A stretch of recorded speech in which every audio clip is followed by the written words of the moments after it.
Hello and welcome, everyone.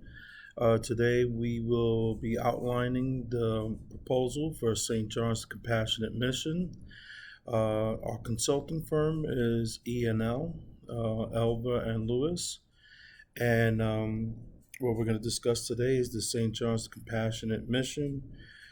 Uh, it's a place of worship that opens its door to all and helps everyone. The church has flourished under the leadership of Father Roberto. However, over the past few years, the church has struggled to maintain a consistent location and has had issues with managing the bakery operation. There is also concern with the future leadership of the church. SJCM has invited our leadership organization to evaluate it because of our experience in delivering and deploying rapid measures and sustainable solutions for business improvement strategies. What makes us unique is our ability to develop leaders with our proven business specific methods. We are committed to developing leaders that can thrive in an atmosphere, and we encourage everyone to be part of the solution. We are there every step of the way to assist with the process. Here we'll be introducing the situational analysis and our objective of the areas that we're looking to target. The primary goal is to create a succession plan to establish programs that are oriented approach to managing the missionary that will bring stability but will keep the mission holistic view of people. It is imperative that the key roles in the organization exemplify proper leadership to maintain the organization's operation and to continue to grow and bring positive change to the community. We will begin the succession plan by sourcing candidates for key roles identified. These candidates will be trained on cross functional roles so that SJCM never misses a beat due to change. To maintain stability, SJCM will seek commercial properties to purchase via a rent to buy arrangement. The space must be big enough for the following: our ministry, school, parking, and have commercial space for our bakery operation. We will use funding from the bakery store operations, church services, and any sponsorship funds to buy this new property. And the objectives are to establish a clear vision amongst the organization, develop new strategies to help grow the organization, obtain a clear set of position roles and responsibilities, staff key positions, which we will get into later, grow and expand the bakery operations. This is very key because this is where we're going to really have where we're really going to look to have sustainability for our organization in terms of resources and finances, and to obtain a place with adequate space that's close to public transportation, easy access for our followers. Here we have a slide of the metrics and values, which essentially is a plan broken out into three phases, and you'll see the timeline starting June 2019 all the way to December 2019. Our plan is to have a timeline of 6 months that will be cut into three phases using agile methodologies. The agile forecast will ensure that date commitments, planned resources are tied back to the strategic mission of SJCM. And if you go into phase one, you will see the internal process for hiring, focus groups. Phase two will go into training. And then phase three, we will focus on customer engagement within the community. And this is pretty much the format that we will implement over a 6 month period. This is our task timeline to expand on our metrics and values slide. And it consists of five tasks. Task one being the alignment session, where we create our missions and values, and we pretty much create transparency amongst the organization to have everyone understand what's going to be our driving force to move forward, And in task two, that's very training specific, where we identify the key roles and the key training that's going to be necessary of the folks. Also in task two, we will be looking at our leadership team, which will be our committee that will be overseeing the organization and how we're gonna operate as a unit. As we go into task three is it's pretty much an extension of task two in terms of training, but this is more situational training and pretty much just showing the organization how we would proceed with certain circumstances, to so we could be a more cohesive unit. Task four is our community engagement, and that's where we will go out into our community, engage with our customers to understand what their needs are, to make sure we're servicing our customers. And then lastly, task five is lessons learned. Based on our experiences, our interactions, we will take that information to revise our strategies, or to expand on certain things that may be working for us. Thank you, El. I will now be speaking to matrix structure. In this model, the roles and duties of the matrix structure bonds employees by both function as well as the product, which in our case is the spiritual link. Perhaps there are no bigger drivers for the reemergence of the matrix than organizations looking to increase the use of teams. In our particular example, we want to increase cross functional teams, project teams, and possibly virtual teams with the intent to improve speed of delivery, customer responsiveness, cost concerns, and productivity. If you look at the next upcoming slide, you will see our structure, our org chart for our structural breakdown, which is unlike your traditional org chart where everything leads to one boss. We have more of a managing committee made up of team project leaders that oversee multiple projects. Here we have our organizational chart for SJCM, which was it's made up of a shared committee of project leads. You have the fundraising committee, the budget and finance committee, the nominating committee, the program committee, and you have your spiritual lead. And in this traditional org chart, it's a representation of what we envision for SJCM. It illustrates the relationships and the relative ranks of job positions within the organization. The new format that we're proposing is a shared hierarchy of board members with specific responsibilities. And the reason why we're presenting this is because in the past, Father Freddie was responsible for overseeing everything. That model was unsustainable for the organization. It was just too much for one person to undertake. We feel with a shared committee, all concerns and areas will be addressed in a timely manner, and it will allow the organization to thrive.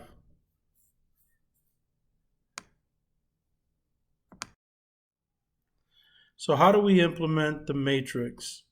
We identify four components that are key for implementing a successful matrix. One, you have to define the roles and responsibilities up front.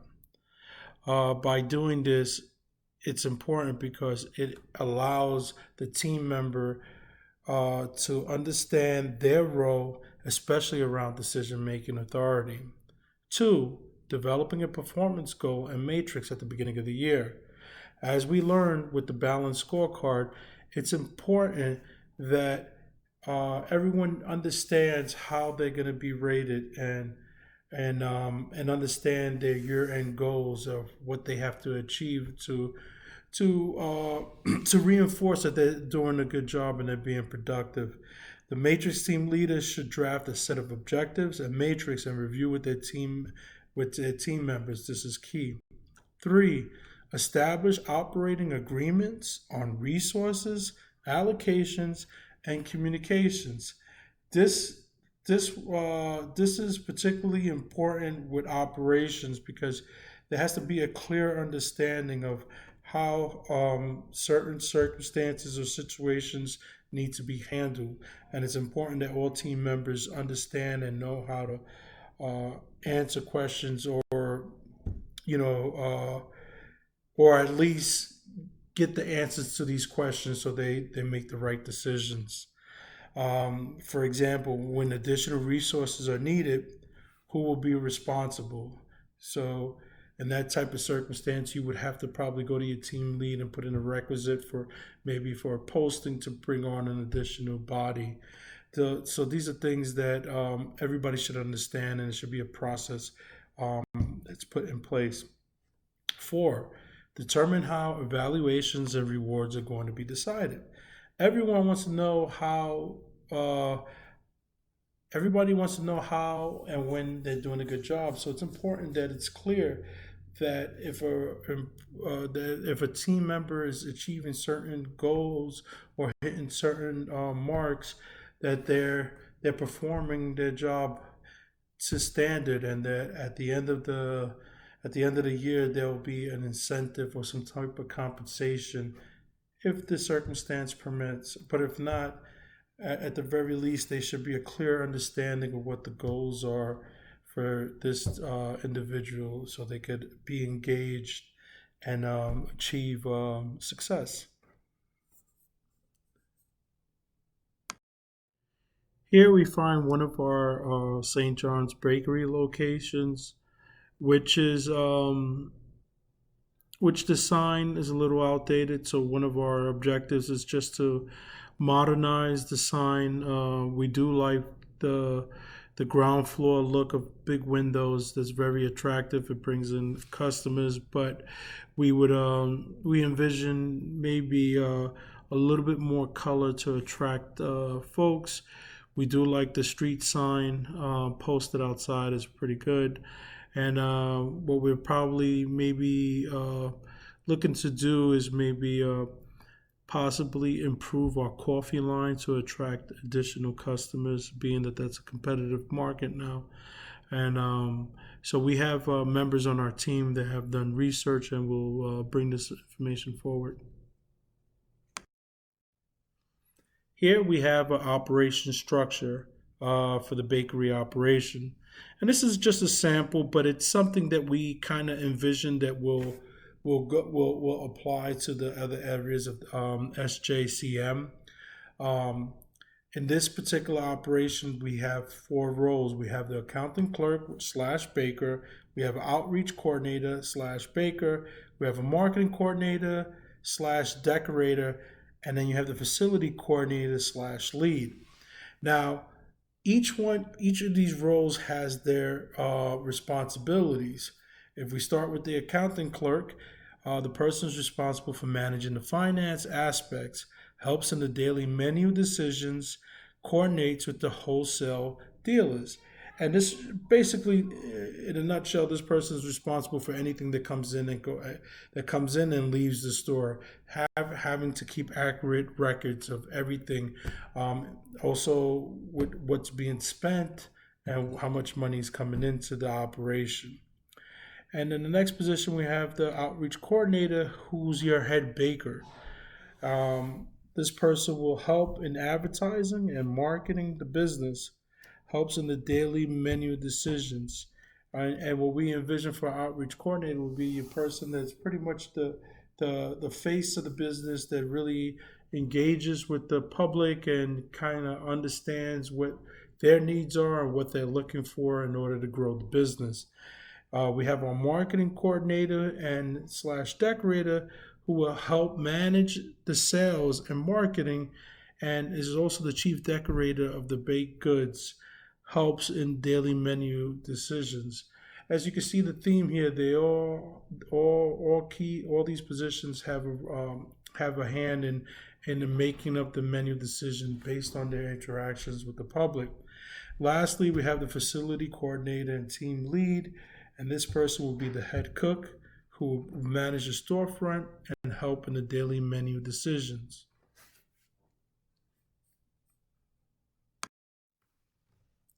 Here we have our SWOT analysis. SWOT: S for strength, W for weakness, O for opportunities, T for threats. The approach of our methodology is to focus on the core principles which would drive the business forward in stability and growth. Creating and implementing a standard operating practice to ensure smooth operation of business practices, providing more programs for church members, attracting new members, decreasing turnover, building a plan to develop more leaders, and developing a senior leadership team. Lastly, building a bakery operation that's sustainable and that will provide the financial stability that we need to possibly purchase our own building down the road. Here we have our business process modeling, BPM. BPM is the process focusing on developing a structured template for implementing the leadership team. This will consist of roles, responsibilities for all members. We will provide examples on how this structure should look like. Afterwards, we will monitor and analyze the data over a period of time to provide feedback for areas we believe need improving. This strategic approach will be done simultaneously to address areas of concern since they are all intertwined. The following are the areas that we would focus on: strategic planning, operations, training, and follower engagement. If you look at our model, we plan to model, automate, monitor, analyze, and improve BPM. Here we have our business process model, BPM. BPM process focuses on developing a structured template for implementing the leadership team. This will consist of roles, responsibilities for all members. We will provide examples on how structure should look like. Afterwards, we will monitor and analyze the data over a period of time and provide feedback for areas we believe need improving. This strategic approach will be done simultaneously to address all areas of concern since they all intertwine together. Below are some key areas: strategic planning, business model, defining process and designing it, technical analysis for complex business solutions, focus groups, social media platforms, third-party vendor management, surveys, and suggestion boxes.